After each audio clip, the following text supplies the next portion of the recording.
글로벌 투자 전략 시간이고요. 미중 산업경제연구소의 조용찬 소장님과 함께하도록 할게요. 어서 오세요. 예, 안녕하십니까? 네, 반갑습니다. 자, 일단 이슈부터 분석을 좀 해보도록 할게요. 앞서서 우리가 좀 확인했다시피 문재인 대통령 중국 방문 일정이 잡혀 있습니다. 오늘부터 이제 3박 4일간 동안 진행이 될 예정인데 사드 문제와 관련돼서 한국과 중국 관계 어느 정도 해빙 분위기가 조성이 되었었다가 다시 한번 냉각이 되었었잖아요. 그 부분이 어떻게 해결이 될 수가 있을까요? 현재 네. 그 언론들이 전하는 분위기는 상당히 낙관적인 그런 분위기입니다. 우리나라 같은 경우는 사드 배치로 악화됐던 양국 관계를 복원시키는 한중 신뢰 회복이라는 표현을 썼고요. 중국 같은 경우에는 한중 관계 새로운 출발점이라고 표현을 했습니다. 하지만 내일 그 정상회담에는 공동 그 성명이라든지 공동 기자회견도 보류할 정도로 실질적인 접근은 하진 못한 것으로 지금 나타나고 있는데요. 아무래도 중국이 사드와 관련된 계속적인 압력뿐만 아니라 의견차가 컸기 때문에 그렇습니다. 중국은 사드 배치 반대와 또 한국이 이를 인식했다는 문구를 넣자고 주장한 반면에 우리나라 같은 경우에는 이를 수용했을 경우에 주권 개입의 구실을 줄 수가 있기 때문에 수용할 수가 없는 부분이 됐습니다. 이 때문에 회담 직전까지도 타결되지 않음에 따라서 리커창 총리 같은 경우에는 오참 회담 일정을 갑작스럽게 취소하는 등 외교의 결례까지 범했는데요. 이제 문제는 중국 특유의 뒤끝 외교를 보여줌에 따라서 앞으로 한중 간의 민감한 이슈라고 할 수 있는 반덤핑 수입 규제 문제, 그리고 롯데뿐만 아니라 우리나라 기업이 만든 전기 자동차 배터리에 대한 보조금 지급 문제, FTA 후속 협상, 그리고 금한령 해제와 관련해서는 중국이 조금 목리를 부리지 않을까 좀 걱정되는 부분도 있습니다. 네, 양국의 정상회담이 시작은 되었지만 어쨌든 끝까지 지켜봐야 된다 이런 말씀이신 것 같은데요. 구체적으로 현안들을 살펴보도록 하겠습니다. 세 번째 회담입니다. 그만큼 최우선 과제가 뭔지 우리가 확인을 하고 갈 필요가 있을 것 같고 좋은 결과를 있을지도 예측을 좀 해보도록 하죠.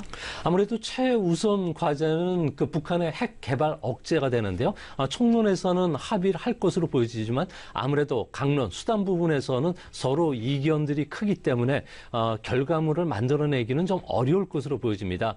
중국 같은 경우에는 비핵화 목표를 달성하기 위해서는 한국이 쌍중단 그리고 삼불 약속을 조속히 이행하라고 좀 체근하고 있는데요. 하지만 우리 입장에서는 사드는 방어 무기이고 또한 중국의 역할론도 최근 들어와서는 한계를 보여주고 있기 때문에 핵심적 이익과 관련해서 우리도 물러서진 않을 것으로 보여지기 때문에 그렇습니다.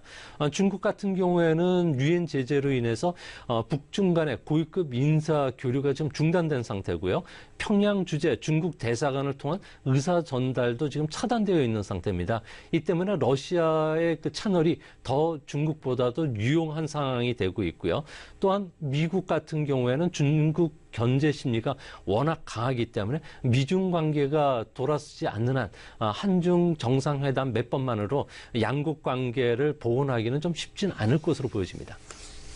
네, 말씀하셨던 것처럼 이 정치적인 문제나 외교적인 문제는 워낙에 평행선이다 보니까 그렇게 쉽게 풀릴 거라 이렇게 기대하기는 조금 어려운 감이 없잖아 있어요. 시장에서는 그러다 보니까 이런 문제는 조금 제쳐두고 어떻게 보면 경제적인 부분에서 더 기대를 걸고 있는 것 같은데 이러한 부분에 대해서 우리가 체크를 해보도록 하겠습니다. 반쪽짜리 금한령 과연 언제 해제되는지 궁금해하시는 분들도 많을 것 같고 그 밖에 우리가 어떠한 포인트에 주목을 좀 해보면 좋을까요?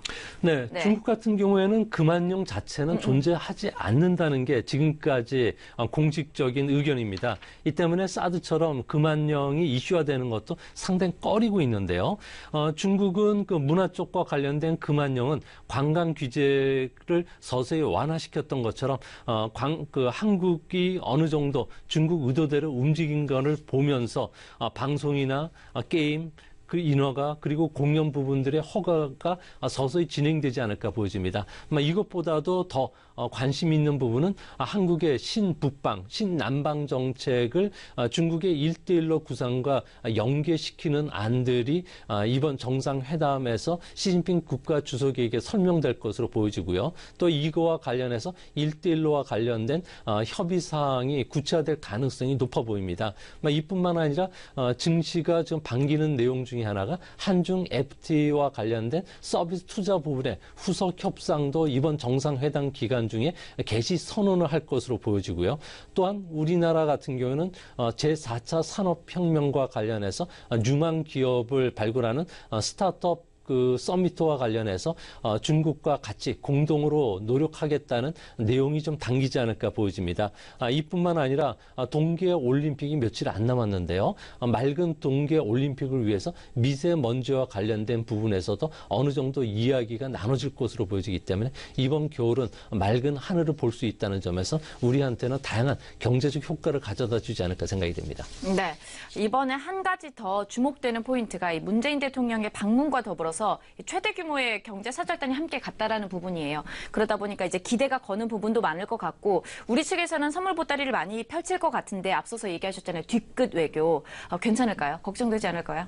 네, 삼성 반도체 같은 경우에는 공장 건설에 8조 원을 투자하게 되고요. LG 디스플레이도 5조 원의 묵직한 선물을 보따리를 가져가게 되는데요. 중국도 빈손으로 사절단은 돌려보내지 않는 것으로 지금 이야기가 되고 있다고 합니다.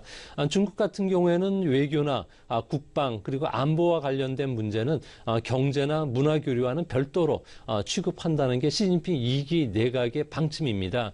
이 때문에 그동안에 냉각됐던 한중 경제 관계를 복원하고자 하는 신호를 우리나라 기업들에게 여러 차례 보냈는데요. 이 때문에 이런 분위기를 읽은 재계 같은 경우에는 포스트 사드에 대비한 그 분위기를 전략을 짜느라고 상당히 좀 분주한 모습이라고 합니다. 오늘 오후죠. 베이징 조호대에서는 한중 비즈니스 포럼이 열리고 있는데요.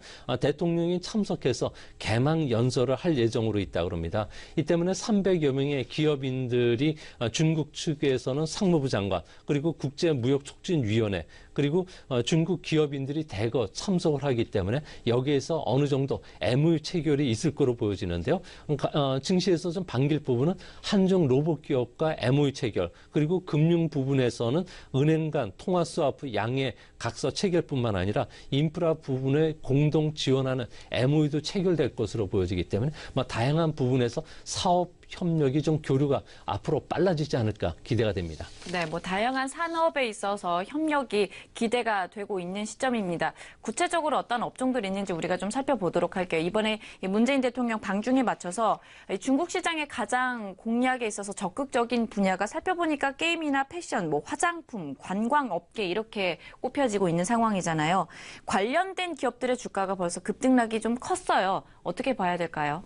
네, 게임 업체 같은 경우에는 가장 공격적인 마케팅을 할 준비를 하고 있는데요. 아무래도 지난 3월 이후부터는 게임 허가사인 판호를 획득한 우리나라 기업이 없기 때문에 그렇습니다. 사회주의 사상이라든지 청소년 보호를 빌미로 해서 허가를 내주지 않았는데요. 이제 업계에서는 이번 정상회담을 기점으로 해서 판호가 해제가 되고 지적재산권 문제도 해결될 것으로 기대하기 때문에 만약 어느 정도 돌파구가 주어진다면 중국 시장 공략에 재시동이 걸리지 않을까 보여집니다. 특히 패션이나 화장품 업계 대표하는 기업들도 많이 참석을 하는데요. 서경배 아모레 퍼시픽 회장을 비롯해서 토니모니 사장 그리고 한국콜마 총경리를 비롯해서 최병호 패션그룹 홍지 회장 또 블랙 야크 회장님도 같이 참석을 하게 되는데요. 이 때문에 중국과 관련해서는 이들 기업의 라이브 상거래뿐만 아니라 해외 직구를 연결한 마케팅 전략을 지금 구사를 하고 있다고 합니다.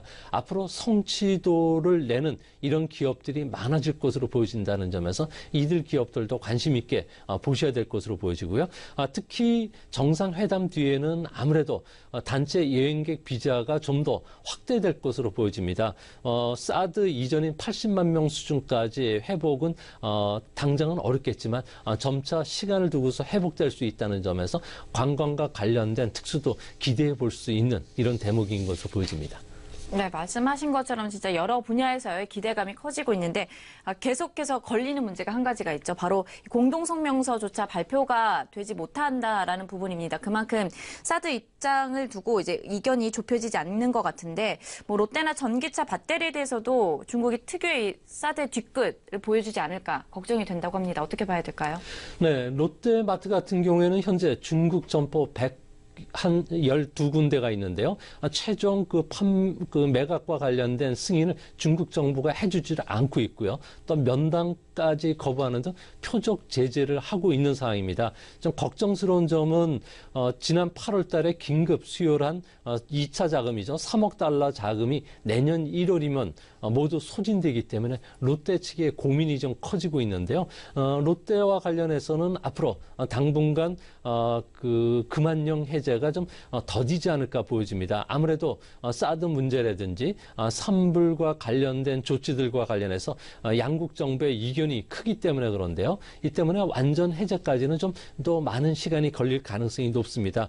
한중 관계가 정상화됨에 따라서 많은 기업들이 직간접 피해를 입었던 기업을 중심으로 해서는 회복이 될 것으로 보여지지만 LG 디스플레이의 그 8.5세대 OLED 그 합작과 관련된 부분 그리고 한국산 그 배터리를 장착한 차량에 대한 보조금 지급 문제와 관련해서는 산불과 관련된 양국 정부의 입장 조율이 우선이라고 중국 정부가 계속 이야기해왔던 만큼 아무래도 이 부분은 좀 다소 시간이 걸릴 것으로 보여집니다.